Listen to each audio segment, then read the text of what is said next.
Name of accounts, assets और assets accounts, जिसमें हमारे पास दो किस्म के अकाउंट्स होते हैं। एक शॉर्ट टर्म अकाउंट होते हैं, एक करंट अकाउंट होते हैं। शॉर्ट टर्म में हमारे पास cash, account receivable, bill receivable और सप्लाईज आ जाती हैं। और करंट अकाउंट्स में हमारे पास merchandise, goods, not receivable, bank और एनी एक्सपेंडिचर जो है हमारे पास, ये हमारे पास लॉन्ग टर्म एसेट्स होते हैं, सॉरी करंट एसेट्स होते हैं। और इसके बाद हमारे पास लॉन्ग टर्म एसेट्स होते हैं जो फिक्स एसेट हैं, जो हमेशा रहते हैं। और इसकी जो हम बेचते हैं उसकी जो प्राइस होती है, इसमें हमारे पास लॉन्ग टर्म एसेट्स में ये आते हैं building, machinery, plant, furniture, land और इक्विपमेंट, विक्चल और विक्चर। तो ये सारे हमारे पास लॉन्ग टर्म एसेट्स हैं जो फिक्स रहते हैं। इसके बाद हमारे पास लाइबिलिटीज़ अकाउंट्स आ गए, जो जिसमें हमारे पास शॉर्ट टर्म लाइबिलिटीज़ भी हैं और लॉन्ग टर्म लाइबिलिटीज़ भी हैं। शॉर्ट टर्म लाइबिलिटीज़ में हमारे पास accounts payable, bill payable, any payable expenditure, not payable और बैंक ओवरड्राफ्ट। तो ये हमारे पास सारे जो है शॉर्ट टर्म लाइबिलिटीज़ हो गई। इसके बाद हमारे पास लॉन्ग टर्म लाइबिलिटीज़ होती हैं, जिसमें बैंक लोन होते हैं, मोर्टेज और पेबल होते हैं। बैंक लोन वो लोन जो हम एक टाइम तक चुकाते रहते हैं, जैसे 5 साल, 6 साल, और जो है क्या कहते हैं काफ़ी टाइम तक वो चलता रहता है, वो हमारे पास लॉन्ग टर्म लाइबिलिटीज़ होती हैं। इसके बाद हमारे पास इनकम अकाउंट्स भी होते हैं। इनकम अकाउंट्स वो अकाउंट्स जिससे हमारे को इनकम मिलती हो, जैसे सेल्स, कोई मशीनरी या कोई ऐसी चीज़ हमने बेची जिससे हमें कैश मिला, सेल्स, परचेजेस और सेल्स। तो सेल्स हम जब सेल आउट करेंगे तो हमारे को उसके अगेंस्ट हमारे पास पैसा आएगा। इंटरेस्ट इनकम, ठीक है, service income, sales return, commission income, rent income और एनी इनकम। तो ये सारे जो हमारे पास इनकम के अकाउंट हैं। इसके बाद हमारे पास एक्सपेंस अकाउंट्स भी हैं। हमारे पास एक्सपेंस अकाउंट्स ये वाले हैं, जिसमें हमारे पास परचेजेस आते हैं, कमीशन आ गया, एक्सपेंस आ गया और रेंट एक्सपेंस आ गया, यूटिलिटी एक्सपेंस आ गया, इंश्योरेंस एक्सपेंस आ गया और interest expense, advertisement expense, journal expense. ये सारे हमारे पास एक्सपेंसेस हैं। इसके अलावा हमारे पास कंपनी से रिलेटेड भी जो है एक्सपेंसेस हैं, जैसे ट्रांसपोर्टेशन और कन्वेंस एक्सपेंस, इसके बाद कार्टेज एक्सपेंस और garage expense, sale promotion charges, purchases, return. तो ये सारे हमारे पास जो है एक बड़ी क्वांटिटी में एक्सपेंसेस हैं जो हमारे यूजेस में यूज़ हो रहे होते हैं। इसके बाद हमारे पास कैपिटल है। कैपिटल हमारे पास वो कैपिटल अकाउंट्स होते हैं जिसमें हम सरमाया करते हैं, जिसमें हमारा पैसा लगता है, जिसमें हमारे पास कैपिटल है।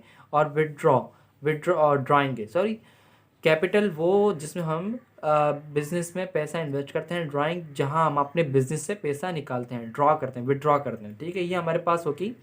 ये सारे हमारे पास मेजर्स अकाउंट थे जो हमने आपको समझा दिया। इसके बाद हमारे पास बिजनेस का एक मॉड्यूल बना हुआ है, एक शेप बनी हुई है, एक डायग्राम बनी हुई है, जिसमें हमारे पास सोल प्रोप्राइटरशिप, पार्टनरशिप और जॉइंट स्टॉक कंपनी है।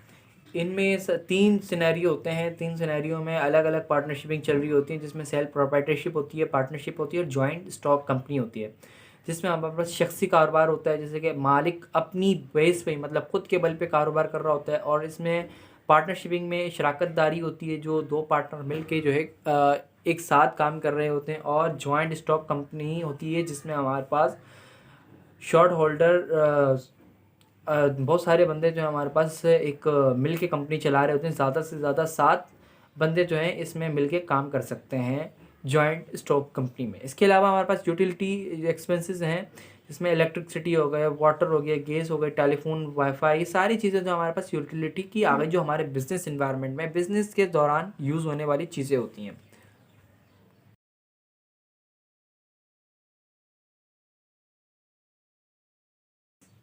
Rules of debit and credit.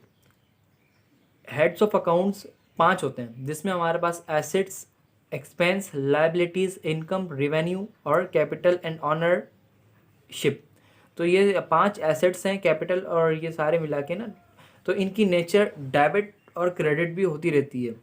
अगर इंक्रीज़ होती है इन सारे 5 हेड्स ऑफ अकाउंट्स में से 5 में इनकी डेबिट होती है इंक्रीजमेंट, तो इंक्रीज़ अगर ये होते हैं, अगर आपकी एसेट्स बढ़ते हैं, अकाउंट्स बढ़ते हैं, तो आपकी ये डेबिट भी होंगे और क्रेडिट भी होंगे। जैसे एसेट्स जब भी बढ़ेगा डेबिट होगा, एक्सपेंस जब भी बढ़ेगा डेबिट होगा, लायबिलिटीज जब भी बढ़ेगा क्रेडिट होगा, और इनकम रेवेन्यू जब भी बढ़ेगा हमारे पास तो क्रेडिट होगा, कैपिटल जब भी बढ़ेगा तो क्रेडिट होगा, और जब ये कम होंगे, एसेट्स हमारे पास जब कम होंगे तो ये क्रेडिट हो जाएगा, एक्सपेंस हमारे पास कम होगा तो क्रेडिट हो जाएगा, और बाकी नीचे के लायबिलिटीज़, इनकम और कैपिटल जब भी बढ़े कम होगा तो हमारे पास नेचर्स हैं। नेचर में हमारे पास ये सबसे पहला जो एसेट्स है हमारे पास, एसेट और एक्सपेंस ये दोनों डेबिट हैं, और लायबिलिटीज़, इनकम, रेवेन्यू और कैपिटल ये तीनों हमारे पास क्रेडिट है, जो इनकी नेचर है।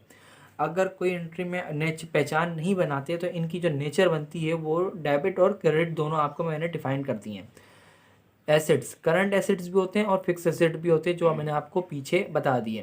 जिसमें करंट एसेट्स बहुत सारे होते हैं, cash on hand, cash on bank, account receivable, not receivable, commission receivable, any reliable receivable, merchandise inventory, prepaid rent, prepaid insurance, और ये एनीथिंग और बहुत सारे हैं जो मैंने आपको पीछे बता दिए।